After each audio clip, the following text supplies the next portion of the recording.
Assalamualaikum warahmatullahi taala wabarakatuh. Bismillahirrahmanirrahim. Alhamdulillahirabbil alamin wa bihi nasta'in ala umuri dunya waddin. Wassalatu wassalamu ala asyrafil anbiya wal mursalin sayyidina Muhammad wa ala alihi wa sahbihi wa sallim. Rabbi shrah li sadri wa yassir li amri wa hlul 'uqdatam min lisani yafqahu qawli. Amma ba'du. Alhamdulillah, segala puji bagi Allah Subhanahu wa taala yang telah memberikan kita nikmat iman, nikmat Islam, nikmat sehat wal afiyah, sehingga kita bisa berkumpul di tempat yang penuh berkah ini. Semoga hadirnya kita memberikan rahmat dan keberkahan kepada kita semua. Allah ampuni dosa-dosa kita, Allah kabulkan hajat-hajat kita, meninggal dalam keadaan husnul khatimah, berkumpul dengan Nabi besar Muhammad sallallahu alaihi wasallam. Ala hadhihi niyah wa ala ma nawah bi salafuna salih wa ila hadrati Nabi Muhammadin sallallahu alaihi wasallam bisirril Fatihah.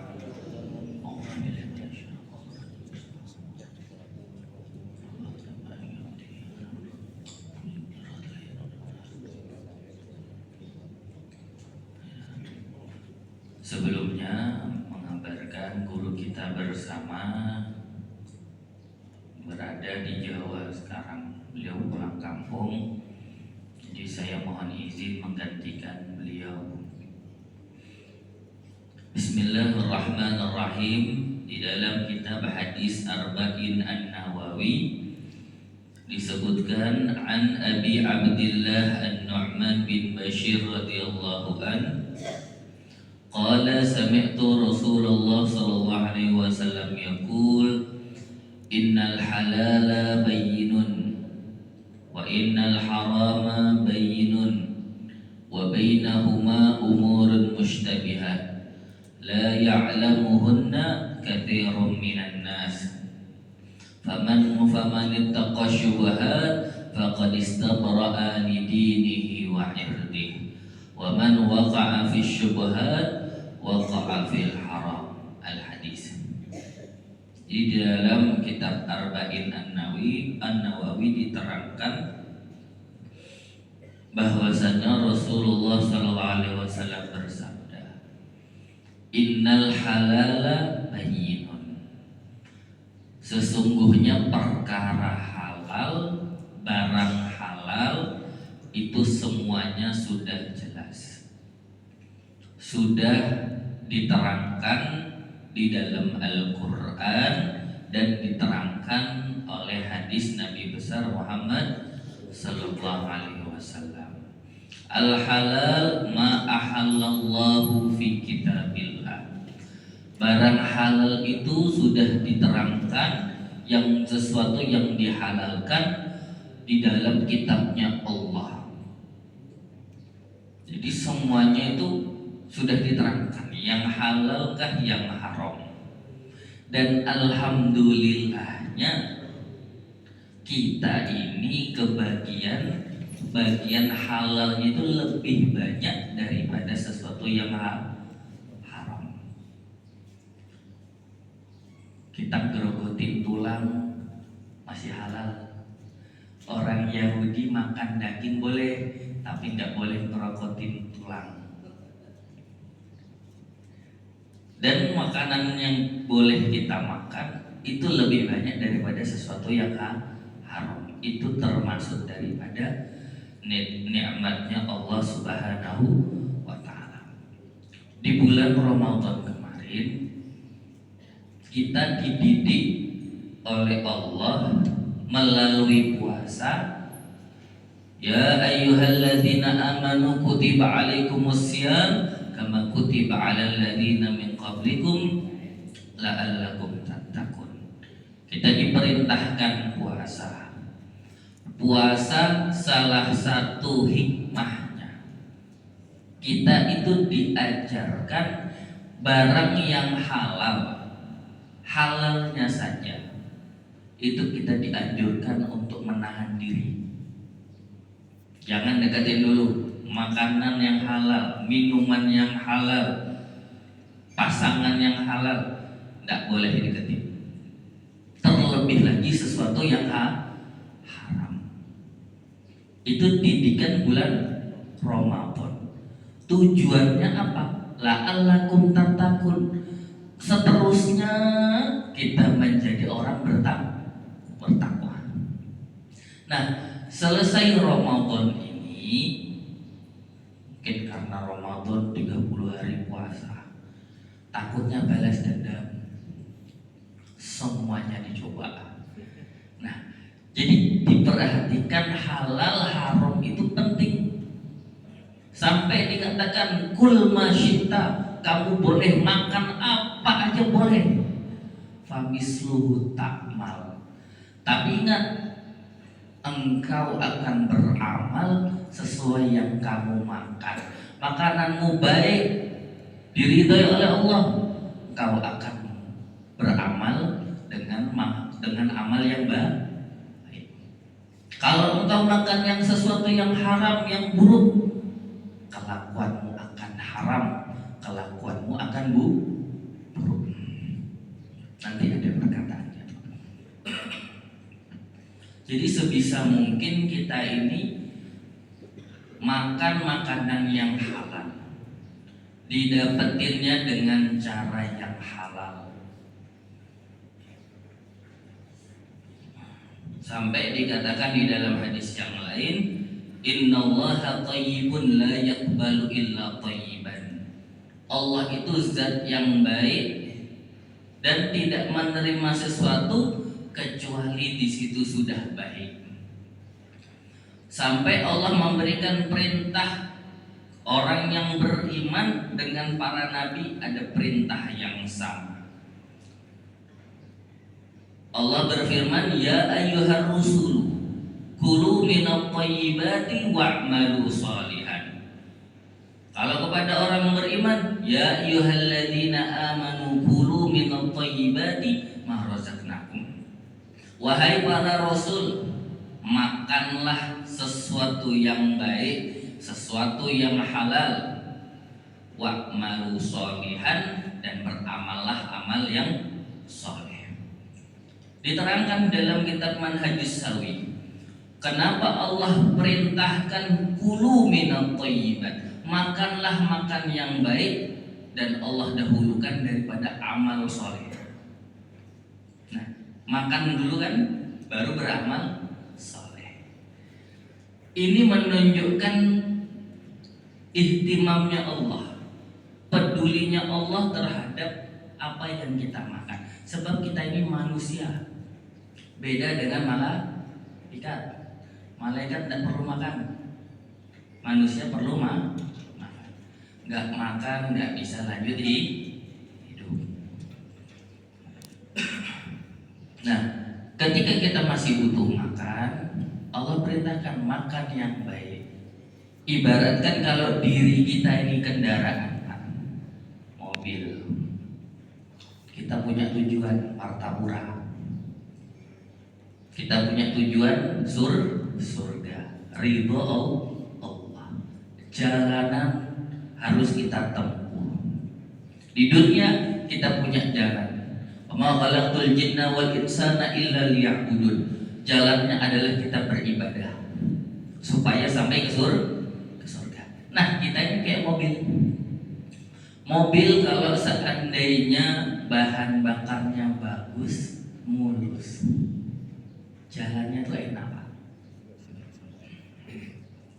Tapi kalau sekarang ada istilahnya bensin oplosan. Itu mobil abah saya kena. Jadi ngisi di mana namanya tuh, Samboja, ada pom bensin.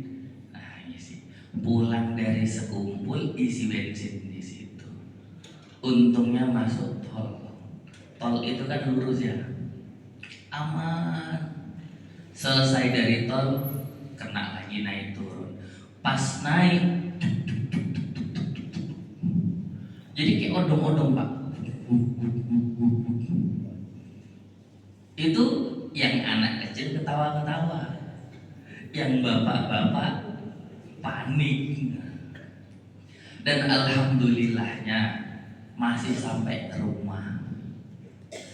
Tapi 7 hari dibongkar. Ternyata dalamnya itu kayak lumpur. Ada kuning-kuningnya juga, nggak tahu itu gimana. Pokoknya seperti lumpur. Jadi 7 hari di bengkel. Kayak yang lebih parah, yang baikin ini tukang bengkel, jamaah sendiri. Nah, itu Lebaran kemarin ke apa namanya itu, arah Badak situ ngisi. Bener-bener lebih parah lagi. Dia berhenti di tempat, diisi bensin, jalan dikit, udah gigi 1 masih jalan, naik gigi 2 nggak jalan. Akhirnya pulang pakai mobil orang. Malam balik, jadi udah mobilnya tuh gigi 1 dari arah Badak Pak sampai Samarinda, gigi 1. Ya, jadi kalau dia naik gigi 2 mati. Nah, itu mobil Pak kemasukan sesuatu yang nggak murni, dia terhenti. Nah, diri kita ini kalau kemasukan sesuatu yang haram, haram itu artinya dimurkai Allah, dilarang oleh Allah. Maka nanti di situ kita akan terhenti, ya, akan terhenti daripada berjalan dalam ibadah. Kesulitan kita nanti beribadah. Sampai dikatakan di dalam azar, man akalal halal ata'at jawarihuhu sya'at am aba. Orang yang makan halal, badannya itu akan ngajak dia taat. Ngajak dia taat. Wa man akalal haram ata'at jawarihuhu sya'at am aba. Orang yang makan haram, maka nanti anggota tubuhnya akan bermaksiat kepada Allah. Mau tidak mau nanti dia akan maksiat. Jadi perkaranya itu didahulukan sampai dia itu Allah perintahkan makanlah sesuatu yang baik, baru beramal soleh. Di dalam kitab Ibnu Katsir, tafsir Ibnu Katsir itu dijelaskan kenapa sih semua nabinya Allah, semua nabi itu pasti jadi pengembala. Ma min nabiyyin illa ra'iyal ghanam. Tidaklah ada seorang nabi kecuali dia adalah pengembala kambing. Hikmahnya karena kalau dia mengembala kambing, dia tahu apa yang dia makan kambingnya. Dia yang proses, dan dia nyembelih sendiri. Sampai kalau tidak tahu orang yang nyembelih, ya kita punya hewan ayam, atau kita beli ayam di pasar, dan kita tidak tahu ini dia yang nyembelih nyebut nama Allah apa tidak. Kalau dia tidak nyebut nama Allah, bangkai, haram dimakan. Kalau dia nyembelih sendiri, kan dia bisa baca jelas kehalalannya. Makanya sampai dikatakan semua nabi pasti dia adalah pengembala kambing. Rasulullah masih sudah jadi nabi. Kalau kecil sudah jelas, ya, kecil nabi pengembala kambing daripada kambing pamannya. Ketika sudah jadi nabi, Nabi pernah punya kambing sampai 2 gunung, 2 lembah. Akhirnya datang sahabat, ya Rasulullah, berikan aku sesuatu yang sekiranya orang gak bakal memberi aku. Nabi katakan, tuh, kamu lihat lembah itu banyak kambingnya, 1 lembah, 2 lembah. Lihat kamu, lihat, itu semuanya buat kamu. Jadi kambingnya Nabi sampai 2 lembah diberikan begitu saja kepada orang ini. Orang ini masih kafir. Akhirnya apa? Dia masuk Islam, dia pulang ke kampungnya, dia bilang, Wahai kaumku, Islamlah kalian. Sesungguhnya Muhammad bukan orang biasa. Dia memberikanku bukan pemberian layaknya orang biasa. Dia memberikanku kambing 2 lembah. Masih nganu kambing Nabi, masih ngerawat kambing. Tujuannya apa? Supaya makan makanan halal. Nabi Allah Daud, beliau seorang raja, tapi Allah masih perintahkan kalau makan yang halal, beliau mencari rezeki dengan bikin baju perang, bikin pedang, bikin baju perang. Jadi mukjizatnya beliau, besi itu seperti kain. Pokok dengan tangan tuh seret. Jadi baru beliau yang jual, dapat harta, baru beliau makan.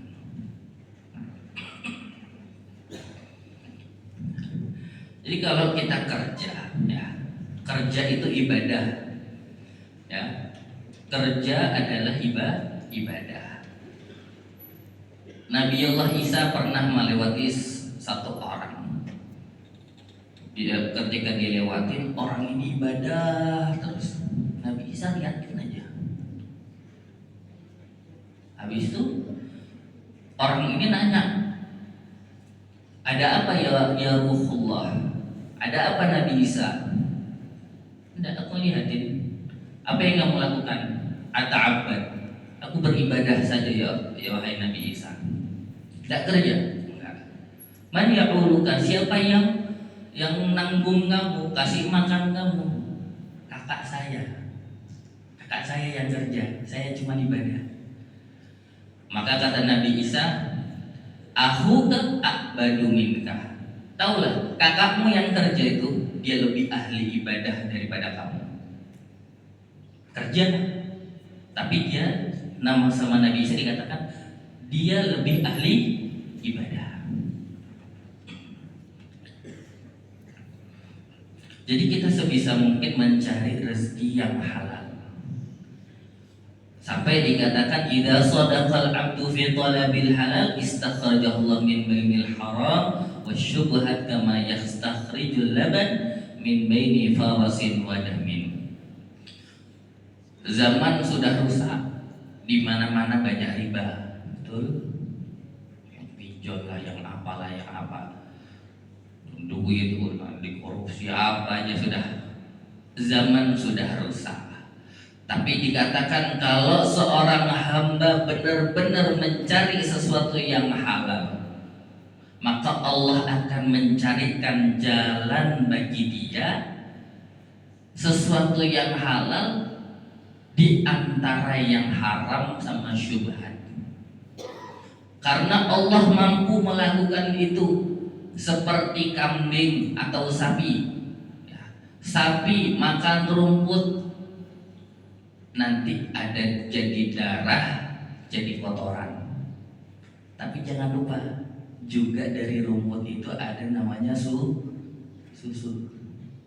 Makanannya sama, rumput, ditelan rumput.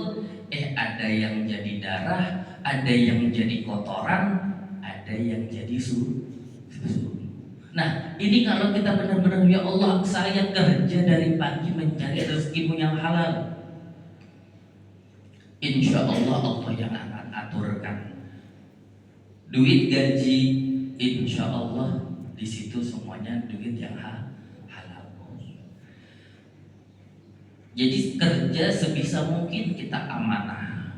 Saya punya guru Abuya Habib Hasan Baharun, itu mendidik semua guru-gurunya kalau misalkan ngajar yang amanah, tidak boleh telat waktu. Sampai kami punya guru jam masuk 7:30, beliau sudah 15 menit lebih dahulu. Rumahnya jauh, tapi kalau nyampe santrinya masih di kamar, masih makan, masih apa, beliau sudah nunggu di kelas. Akhirnya ustadz yang lain merasa yang telat-telat. Ada juga ustadz yang telat-telat gitu. Tanya, Ustaz, antum ini kok rajin banget, santai aja, suruh matuk jauh, gak usah keburu-buru. Beliau mengatakan, Abu Ya Hasan itu didik kita untuk disiplin tepat waktu. Dan saya juga, saya ini mencari rezeki halal. Saya digaji pondok sebulan segini. Kalau 1 menit saya tidak mengajar, telat saya, di situ ada rupiah yang menjadi haram karena tidak sesuai amanah. Amanahnya 7:30 sampai 12. Saya telat 5 menit. Berarti di situ saya tidak amanah. Duit yang saya terima nanti, di situ ada sesuatu yang haram. Jadi didikan guru-guru kami seperti itu. Sampai kami dididik di pondok, nggak boleh makan tempe 2.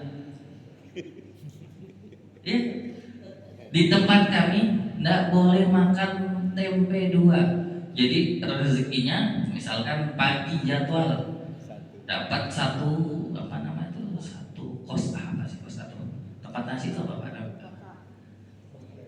yang gede itu mana? Ya itu yang biasa acara-acara gitu kan. Nah itu tuh sudah nasi campur lauk. Yang bagikan nanti orang kamar sendiri yang bikin. Nah seandainya lebih kalau nggak dimakan basi. Tapi perintah guru kami tidak boleh dimakan. Balikkan ke dapur. Buat lauk siang kah, buat lauk malam. Ini lebih, ini nggak dimakan nanti ini. Tetap tak boleh. Jadi kami dididik, apalagi kalau ayam. Ayam itu, masakan pondok, ayamnya memang enak. Ayam pondok saya itu enak banget. Itu tidak boleh kita. Jadi sudah lebih berapa? Suruh balikkan. Itu dididik supaya menjaga halal sama haram itu seperti itu.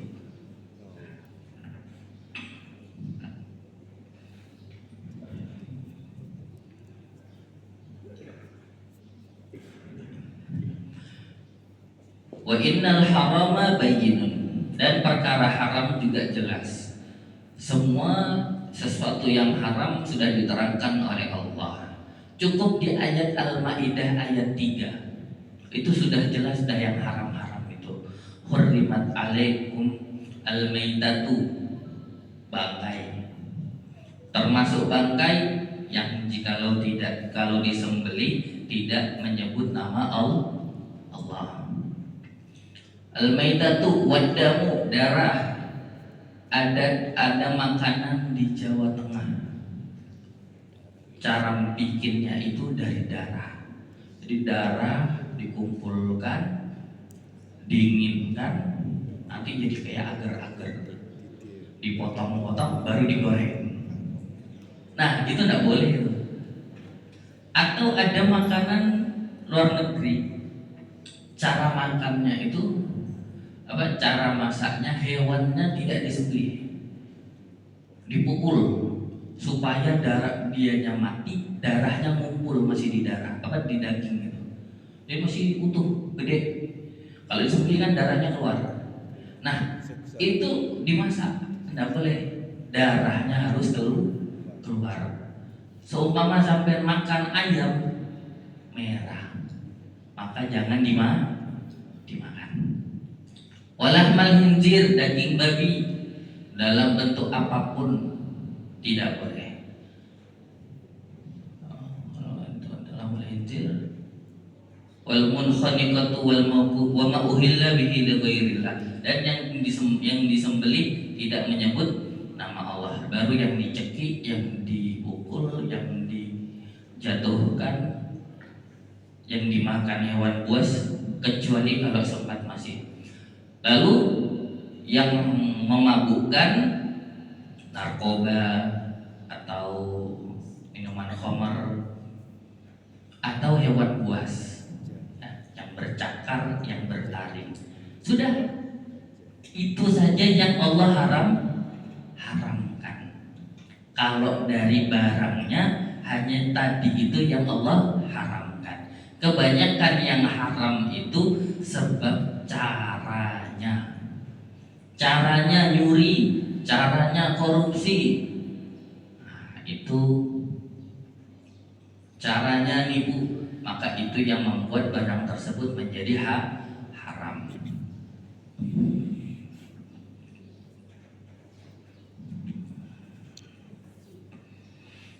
Kalau sudah barang itu haram, kalau barang tersebut sudah haram, satu, kalau dia doanya nggak diterima.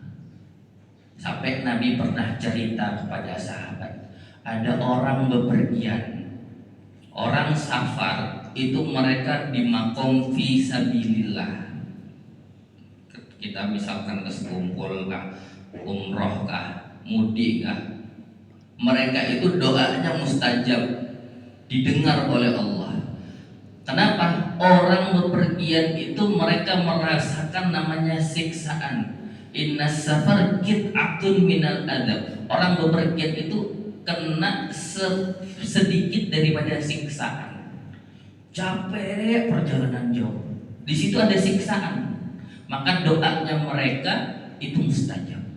Nah, ini Nabi ceritakan ada orang bepergian jauh sampai rambutnya itu berdebu, kusut, as'asa akbar, yamuddu yadayhi ya Rabb ya Rabb. Dia berdoa kepada Allah, tapi Nabi bilang wa mat'amuhu haram. Dia punya tempat makan, punya piring, piringnya haram. Wa mashrubuhu haram, tempat minumnya haram. Wa ghudhiya bil haram, dia makan makanannya haram. Fa anna yustajabulah, gimana doanya akan dikabulkan? Gara-gara perkara haram, doanya tidak dikabulkan. Pernah ada sahabat nanya kepada Nabi, ya Rasulullah, meminta. Sahabat meminta kepada Nabi, ya Rasulullah, doakan kami untuk memiliki doa yang mustajab. Maka Nabi tegur, ya Sa'ad, wahai Sa'ad, atib at'amaka, perbaiki makananmu, baguskan makananmu, halalkan makananmu, satastajib da'wataka, doamu akan dikabulkan. Ya, minta apa sama Nabi? Doa dikabulkan. Apa Nabi aminkan? Amin.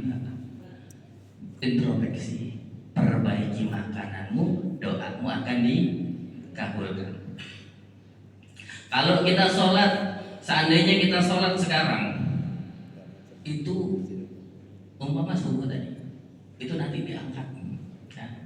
Diangkat malaikat pagi, diangkat malaikat sore, nanti ada yang mingguan, nanti ada yang tahunan. Setiap melewati pintu langit, langit pertama, langit kedua, itu ada seleksinya amal tersebut. Diperiksa, coba lihat amalnya, sholatnya dia, apakah dia sombong?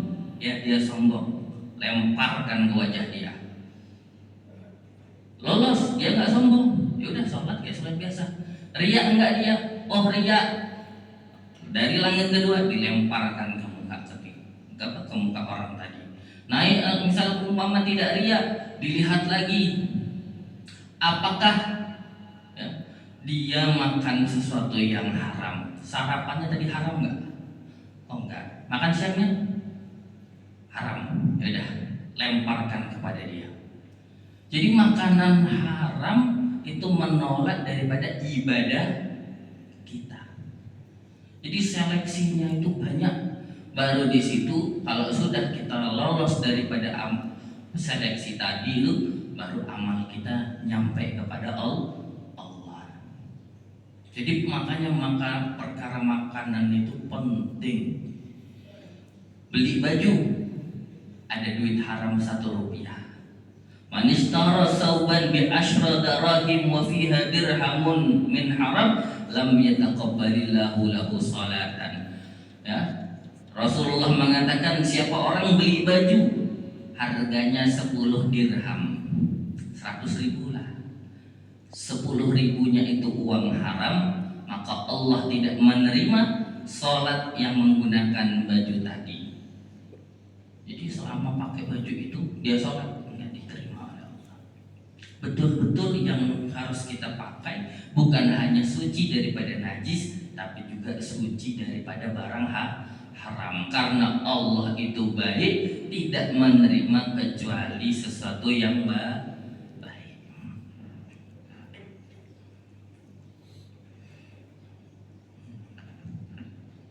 Ada perempuan soleh, dia katakan kepada suaminya, iyyaka wa kasbal haram, mas, kamu kalau kerja jangan sampai membawa barang haram, jangan sampai kerja sesuatu yang haram. Kami istri dan anak masih kuat, masih sabar atas kelaparan. Kalau kami lapar seharian kami masih bisa sabar, mas. Wala nasbir 'alan nar. Tapi kalau kami masuk neraka, kami tidak sabar, mas. Itu setiap hari diucapkan, ya, karena yang disabdakan oleh Nabi, kullu lahmin nabata min sukhtin fannaru aula bih. Setiap daging yang tumbuh sebab sesuatu yang haram, maka yang pantas bagi dia adalah neraka. Sahabat Abu Bakar As-Siddiq radhiyallahu an punya budak, tapi di antara budaknya ada yang nonis.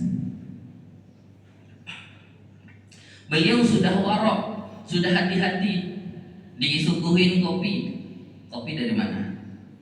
Itu sampean yang beli. Akhirnya itu selalu ditanya. Nah, pernah kecolongan, dikasih susu diminum sama si Abu Bakar. Kasih susu diminum. Budak ini nanya, kok tumben tidak ditanya? Abu Bakar mikir mungkin dari kambingnya kah atau gimana. Baru ditanya, ada apa dengan susu ini? Katanya si Abu Bakar, aku barusan meruqyah orang jahiliyah. Ruqyah ada orang kesurupan kah apa. Dia ruqyah orang jahiliyah, orang kafir dengan cara mereka menyebutkan berhala-berhala mereka, sembuh. Akhirnya dikasih ucapan terima kasih susu satu ikat kan, satu apa, dikasih susu. Dengar kayak gitu, Sayyidina Abu Bakar langsung tangannya dimasukkan, diogok-ogok sini sampai temuntah. Baru doa sama Allah, hadi maqdirati, ya Allah, aku sudah usaha untuk mengeluarkan susu yang haram ini, karena dari hadiah daripada nyebut berhala ini aku sudah keluarkan, ya Allah. Yang sisanya, yang sudah menjadi sisa masih nyangkut, itu terserah Engkau, ya Allah. Tapi seandainya, ya Allah, kalau itu sampai harus mengeluarkan jiwaku, aku akan melakukannya. Karena aku takut, ya Allah, daripada sabdanya Nabi, kullu lahmin nabata min suhtin fannaru aula bih. Jadi beliau sampai mengeluarkan banyak, sisa sedikit. Ya Allah, kalau ini masih harus dikeluarkan sampai nyawaku keluar, aku akan melakukannya. Tapi beliau berdoa, sisanya itu Allah supaya melihat daripada amalnya beliau. Jadi beliau sangat takut untuk kemasukan barang haram. Nah, kita kalau di rumah oke, mungkin kita masih bisa. Kalau di rumah orang gimana? Kita diundang acara kah? Atau umpama silaturahmi, disuguhi makanan. Nah, maka dibagi menjadi 3. Di dalam kitab Risalatul Mu'awanah bahwasannya manusia itu dibagi menjadi 3. Rajulun ma'rufun, ada orang yang engkau kenal baik, ma'rufun bil khairi wassalah, orangnya ini baik, masya Allah, kerjaannya kerjaan yang baik, kita sudah tahu. Fakul, makanlah, jangan tanya. Imam Syafi'i, beliau itu 16 tahun tidak pernah kenyang. Karena kenyang itu sebenarnya tidak diajarkan oleh Nabi, ya. Ada dokter 2 bulan di kota Madinah, heran kenapa tidak ada pasien. 2 bulanan itu nggak ada pasien datang ke Nabi. Saya heran kenapa orang kota ini kok nggak ada yang sakit. Maka kata Nabi, nahnu qaumun la na'kul hatta najul wa idza akalna lam nashba. Kami ini adalah kaum nggak bakal makan kecuali udah lapar. Lapar baru makan. Dan kalau kami makan wa idza akalna lam nashba. Kami nggak bakal kenyang kalau sudah makan itu. Makan terisi dikit, kerasa sudah keisi, nggak nyampe kenyang. Maka kami tinggalkan, sudah nggak jadi makan. Umpama blender itu nggak nyampe full. Blender kalau diisi full, cabai, tomat, full air habis itu, tutup, nyalakan, nggak bakal jalan. Betul ibu-ibu? Kalau full nggak bisa jalan ya, harus ada angin di situ. Nabi membagi sulusun lil ta'am, sulusun lil syarab, wa sulusun lin nafas. Sepertiga makanan, sepertiga minuman, sepertiga angin, supaya bisa nafas. Nah, jadi Nabi mengajarkan tidak sampai kenyang.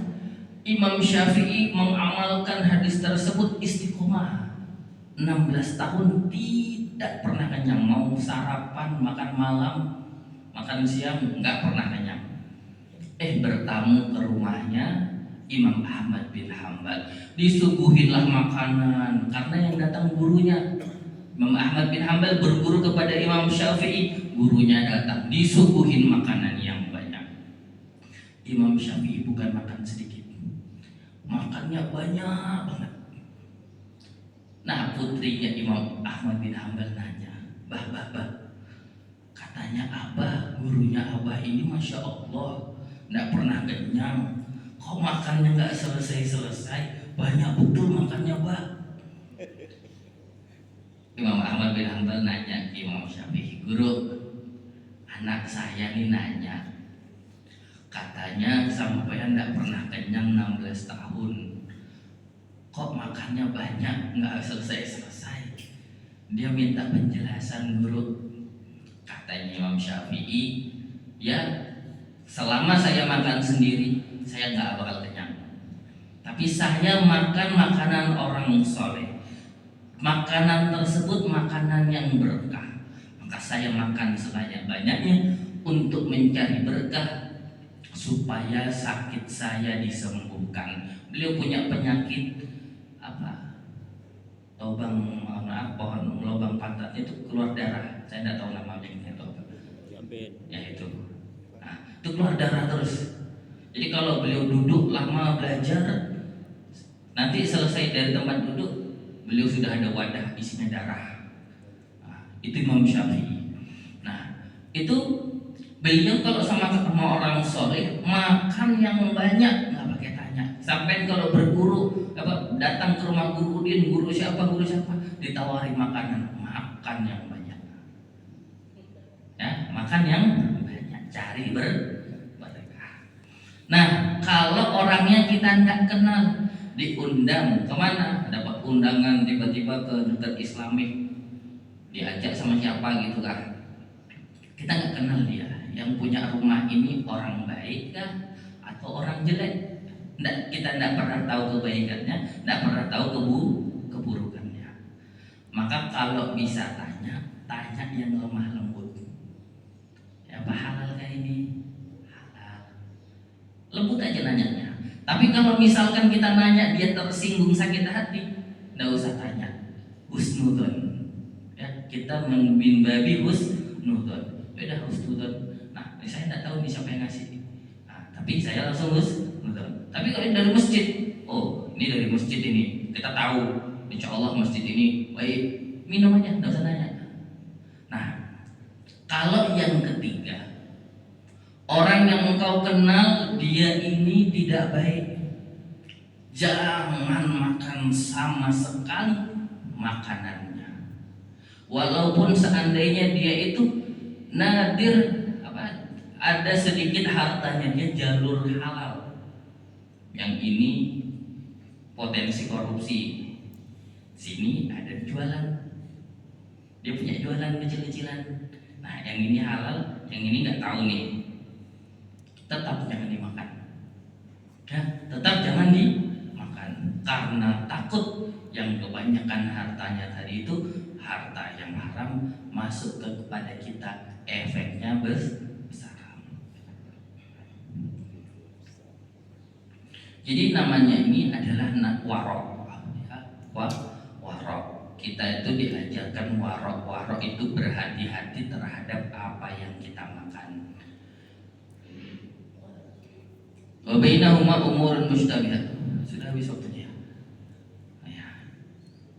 Nah, terakhir menyelesaikan hadis saja. Wa bainahuma umur mushtabihat la ya'lamuna katsirun minan nas. Tengah-tengah halal dan haram ada perkara remang-remang. Wujudnya halal tapi kadang kita nggak tahu ini halal betulan ke Anda. Umpama KFC banyak tuh ayam goreng. Ayam gorengnya ini benar-benar disembelih apa nama Allah Anda atau macam-macam ya. Perkara yang remang-remang. Nah, ini Nabi ajarkan kalau orang itu takut kepada barang syubhat, nggak tahu dia halal haramnya, dia jauhi, maka dia telah menyelamatkan agamanya, menyelamatkan kehormatannya. Siapa yang terjatuh pada makanan syubhat, maka dia telah makan sesuatu yang haram. Jalanan ada pohon ceri, sering Pak lihat temu pohon ceri? Sering. Nggak tahu kita, nggak ada rumah di sekitar situ. Pohon pinggir jalan, nggak ada rumah. Kalau ada rumahnya kita bisa minta. Punya sampean nggak? Minta ya, minta. Ini nggak ada rumah, pohon syubhat itu siapa yang punya nggak tahu. Katanya Nabi, kalau dia menjauhi barang syubhat, dia telah menyelamatkan agamanya. Tapi kalau dia terjatuh barang syubhat, nggak tahu kehalal haramannya, punya siapa, dimakan. Maka fil haram, dia terjatuh pada barang haram.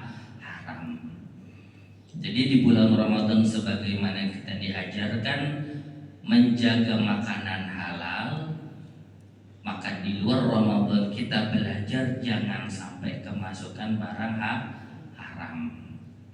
Kurang lebihnya mohon maaf. Akhirul kalam. Wassalamualaikum warahmatullahi taala wabarakatuh. Amin amin ya Allah ya rabbil alamin. Subhanallah wa sallallahu ala sayyidina Muhammad wa ala alihi Allah maj'al min al-ulama al-amilin min ad-du'atil mukhlisin min al-mutaballighin bil qadis al-mursalin min aghniyat nafi'in al-ummati wa laysa fi yaumiddin. Rabbana atina fid dunya hasanah wa fil akhirati hasanah wa qina adzabannar. Rabbil alamin. Ya Nabi sallallahu alaihi